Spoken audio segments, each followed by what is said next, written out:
బులెటిన్లో మరో breaking news చూస్తున్నాం. తెలంగాణలో వరుసగా 4వసారి 10వ తరగతి పేపర్ లీక్ అయింది. 4 రోజుల్లో 4వసారి పేపర్ లీక్ అయింది అని సమాచారం అందుతోంది. పరీక్షలు నిర్వహించడంలో దారుణంగా విఫలమైన విద్యాశాఖ ఇక బాధితులపై రివెంజ్ తీర్చుకుంటోంది. అటు జక్కల్లో 10వ తరగతి గణిత ప్రశ్నాపత్రం లీక్ అయింది. 7గురిని అరెస్ట్ చేశారు.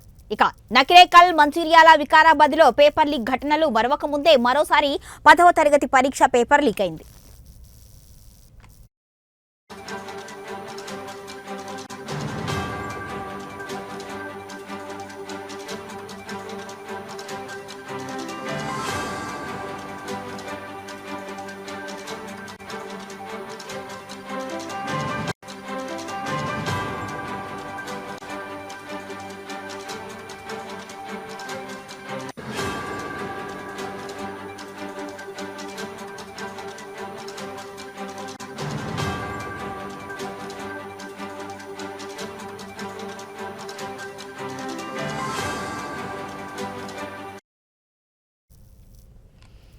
ఇక కామారెడ్డి జిల్లా జుక్కల్ మండల కేంద్రంలోని జిల్లా పరిషత్ ఉన్నత పాఠశాలలో 10వ తరగతి గణితం పేపర్లోని ప్రశ్నలను కాగితంపై రాసి బయటకు పంపించారు.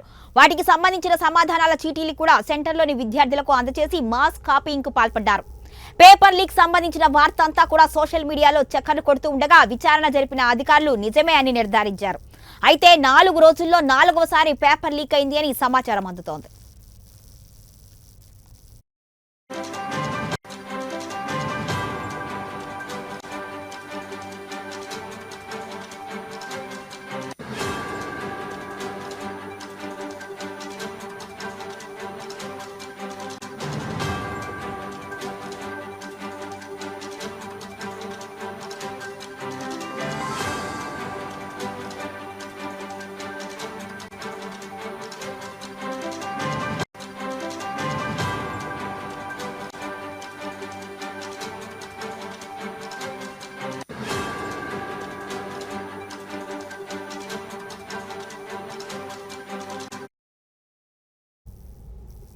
ఇక తెలంగాణలో వరుసగా 4వసారి 10వ తరగతి పేపర్ లీక్ అయింది.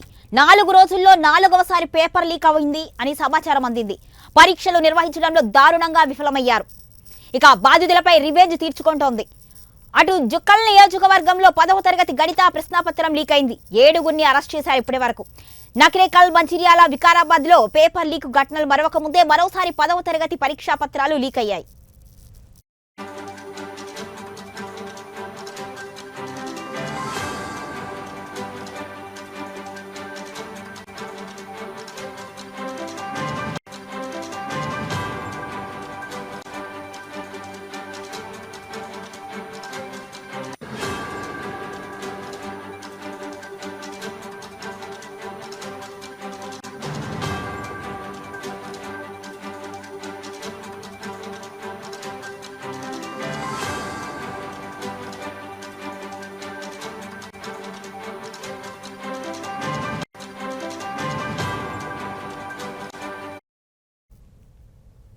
ఇక కామారెడ్డి జిల్లా జుక్కల్ మండల కేంద్రంలోని జిల్లా పరిషత్ ఉన్నత పాఠశాలలో 10వ తరగతి గణితం పేపర్లోని ప్రశ్నలను కాగితంపై రాసి బయటకు పంపించారు.